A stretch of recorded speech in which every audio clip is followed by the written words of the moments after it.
صلى الله على محمد صلى الله عليه وسلم صلى الله على محمد صلى الله عليه وسلم صلى الله عليه وسلم. بسم الله والحمد لله والصلاة والسلام على رسول الله وعلى آله وصحبه ومن اهتدى بهداه.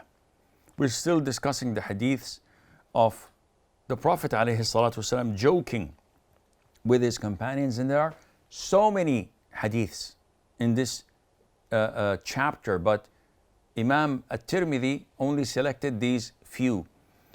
Abu Hurairah, may Allah be pleased with him, said that the companions once said to the Prophet ﷺ, "O Prophet of Allah, are you teasing us?" So the Prophet said, "Yes, except that I do not say anything but the truth. I do not lie." And again, this shows us that joking around, playing around with your family, with your friends, is permissible. Showing some humor is permissible, providing you do not lie. And this is a problem, and problematic to a lot of the people, especially nowadays when no one wants anything serious. It is heartbreaking that people come to you and say, "Oh Sheikh, you said so and so, that's so funny." Ya akhi, I'm not a stand-up comedian. I don't say these things to make you laugh. I just happen to say them. But you neglect every bit of knowledge you've received from me and only focus on this. And you made a meme out of it, and you made an issue out of it. This is inappropriate. Now, there are people who've dedicated their lives to stand-up comedy and just to making people laugh by imitating, mimicking, lying, cheating, making fun, backbiting. All of these are major sins. And it's a shame when you pray and fast and then you do these sinful things, end up erasing so many of your good deeds. This is not the way of the Prophet ﷺ. The Prophet used to joke with his companions, but he would never say anything that's a lie. Anas ibn Malik, may Allah be pleased with him, said, "A man asked the Prophet of Allah to provide him with a mount so that this man could go for expedition and fight for the cause of Allah. So the Prophet said to him, "I will mount you on the offspring of a she-camel." Now, an offspring of a she-camel means a newborn camel. So the man said to the Prophet of Allah, "O Prophet of Allah ﷺ, what shall I do with an offspring of a she-camel? That's too little, it can't carry me, it can't carry my luggage, and it cannot travel for long distances." So the Prophet said, ﷺ, "To what does a she-camel give birth to other than camels? I didn't give you the age. I was just, playing around with you. So I will give you a camel." And this camel, by the way, was an offspring of a she-camel, but now I'm going to give you a full-fledged, fully grown camel. So this is one of the ways that the Prophet used to joke with his companions.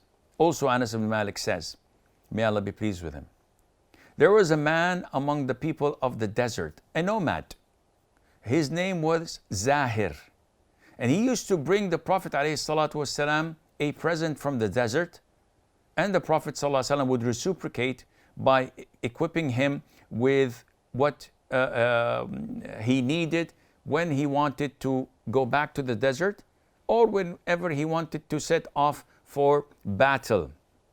So the Prophet would give him ﷺ. The Prophet said about Zahir, "Zahir is our desert and we are his towns," meaning that he represents us when he's in the desert, and we are his representatives in this town, meaning the close ties and relationship between them. The Prophet ﷺ used to love him, though he was not that handsome. Actually, he was a little bit ugly. So the Prophet ﷺ once came to him one day while Zahir was selling his goods in the market. As you know, the marketplace is open. You show and display your goods. Who would like to buy this? Who would bid higher, etc.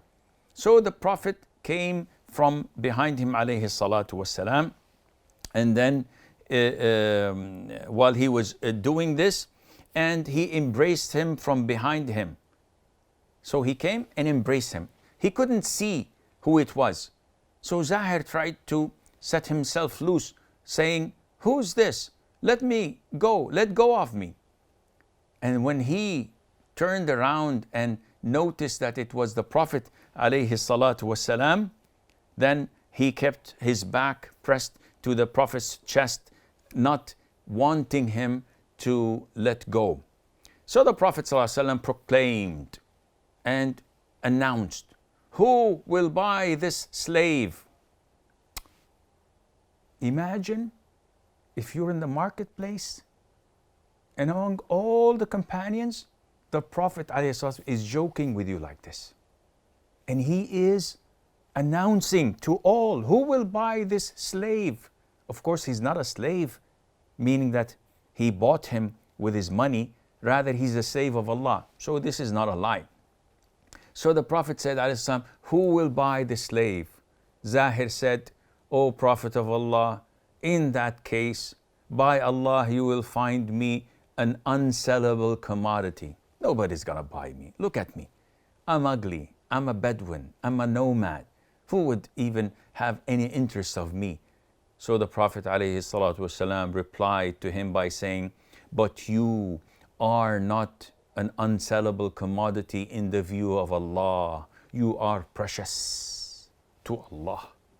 What a beautiful praise and compliment any one of us could have, similar to that which Zahir had. May Allah be pleased with him. And finally, Al-Hasan al-Basri says that an old woman came to the Prophet ﷺ. This hadith, by the way, was graded Hasan by Imam Al-Albani, may Allah have mercy on his soul, and other scholars graded it as weak, because Al-Hasan al-Basri is not a companion. So when he reports such a hadith, this is known as mursal. Yet, some of the scholars accepted his mursalat, and some may say that this has another way or that. It's an issue of dispute. I am inclined to say that this hadith is weak, but because the Imam Al-Tirmidhi reported it and Imam Al-Albani graded it as Hasan, we are mentioning it inshaAllah. An old woman came to the Prophet ﷺ and said, "O Prophet of Allah, ask Allah Azza wa Jal to let me enter paradise." This is normal. People come and say, "O Prophet of Allah, make dua for us." So the Prophet ﷺ said to her, "O mother of so-and-so, no old woman will enter paradise." So the woman was shocked, turned away weeping. So the Prophet called her back and said to her, or said to his companions to inform her by saying, "Tell her that she will not enter it as an old woman. For Allah says, we've created them a new creation and made them virgins, loving, equal in age. إِنَّا أَنشَأْنَاهُنَّ إِنشَاءً فَجَعَلْنَاهُنَّ أَبْكَارًا عُرُبًا أَتْرَابًا." So the Prophet did not lie. He was playing around with this old woman, telling her that no old woman will enter paradise, but she thought that she will not enter paradise. Rather, the Prophet clarified this later and told her that all old women will be in the same age as virgin, loving, beautiful to their spouses, and Allah Azza wa Jal knows best. وصلى الله وسلم وبارك على نبينا محمد. صلى الله على محمد صلى الله عليه وسلم صلى الله على محمد صلى الله عليه وسلم صلى الله عليه وسلم.